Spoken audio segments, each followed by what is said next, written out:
The yin and the yang. The black swirl and the white swirl. It's iconic for a reason.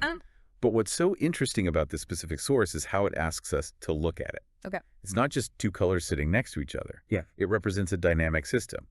You have the black section, but inside it, there's a distinct white dot. And inside the white section, a black dot. Exactly. It's becoming each other. That's it. It's about movement. The mission of this deep dive and the core argument of the source is understanding forces. It's about how opposing forces can exist without conflict. Without conflict. Politics conflict feels like the default state. It feels baked into the human experience. And that is exactly why this text exists.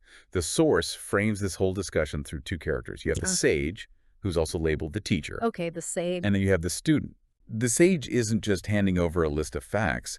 They're trying to show the student a different way of viewing reality. A way where that conflict you mentioned isn't necessary. Exactly. The very top of this map, the headline concept is the Tao. And immediately the first instruction is trust the Tao. Right.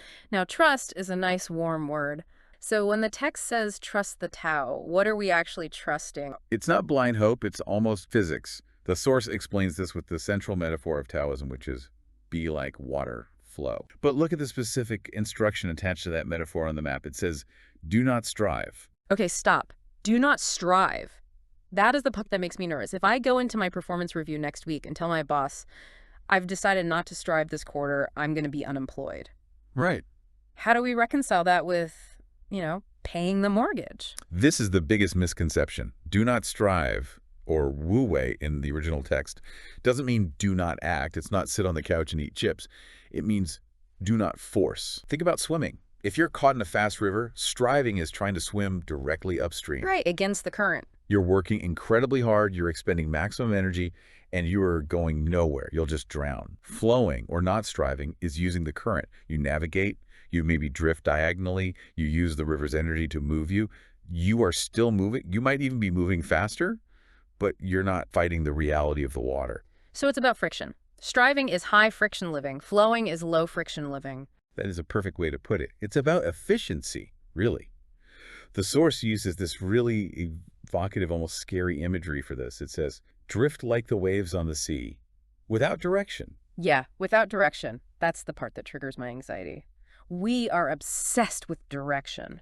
5-year plans. If you tell a modern person to be without direction, that sounds like failure. But look at the wave metaphor again. A wave is incredibly powerful. It changes landscapes. Sure. But does the wave decide, I'm going to go to that specific rock at 3:00 p.m.? No. It responds to the wind, the moon, the tide. It has no ego directing it. So the argument is that by having a rigid direction, I must achieve X by Y date, we're actually cutting ourselves off from other possibilities. Precisely. You become blind to the opportunities the current is actually offering you because you're so obsessed with your plan. That leads into this really heavy concept the map introduces next. It says, the universe is sacred, you cannot improve it. That is a line that stops people in their tracks. It stops me because it sounds wrong. I mean, look at the world. Disease, poverty, injustice. Are we really supposed to look at that and say, well, can't improve it, it's sacred? That feels like a cop-out. I get that reaction. It's a very Western, very modern reaction. We are fixers. Yeah. But the sage is arguing something deeper here. When the text says you cannot improve it, it's talking about the fundamental order of things, the Tao itself. It implies that the universe is a complete, balanced system, like that yin and yang. If you try to come in with your limited human ego and fix it, By forcing something that isn't ready to happen, you create chaos. You create imbalance. The source actually uses a strong word here. It says, if you try to improve it, you risk being violent. Yes. Never be violent. So in this context, violence isn't just physical.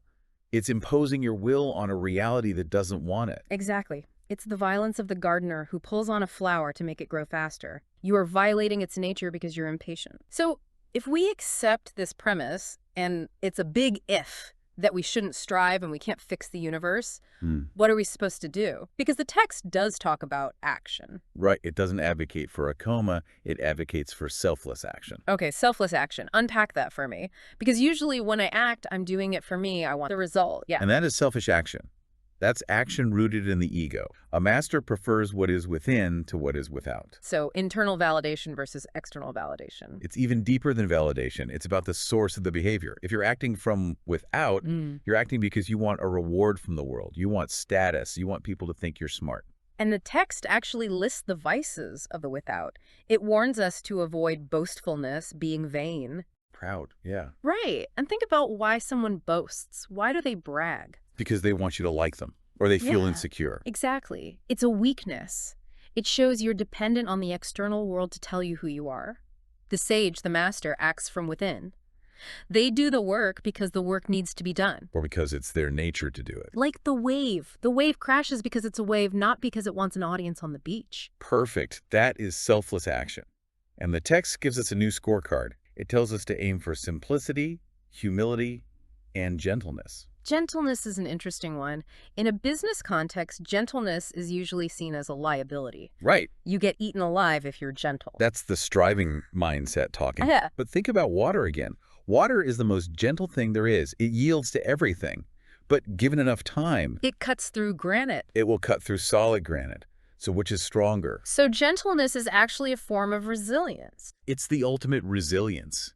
If you're hard and rigid like a rock, you can be shattered. If you are gentle and fluid like water, you can't be broken. You just adapt. That leads us to the section of the map that really breaks down how we process information, because there's a divide here.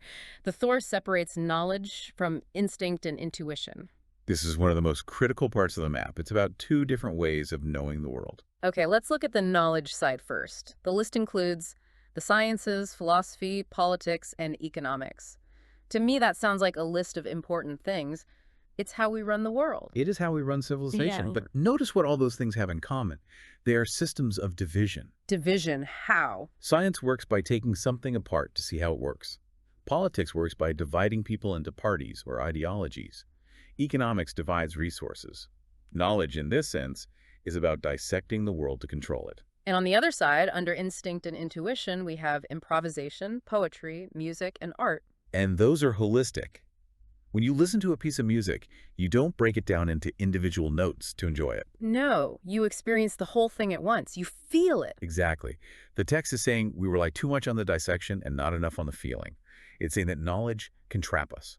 And it introduces this really mysterious phrase to describe the trap. It talks about the 10,000 things. Yeah, I saw that. The 10,000 things. What does that actually mean? The 10,000 things is a metaphor for the complexity of the world. It's everything we can name, categorize, label, and worry about. So the 10,000 things are my unread emails. Yes. Your emails, the arguments on social media.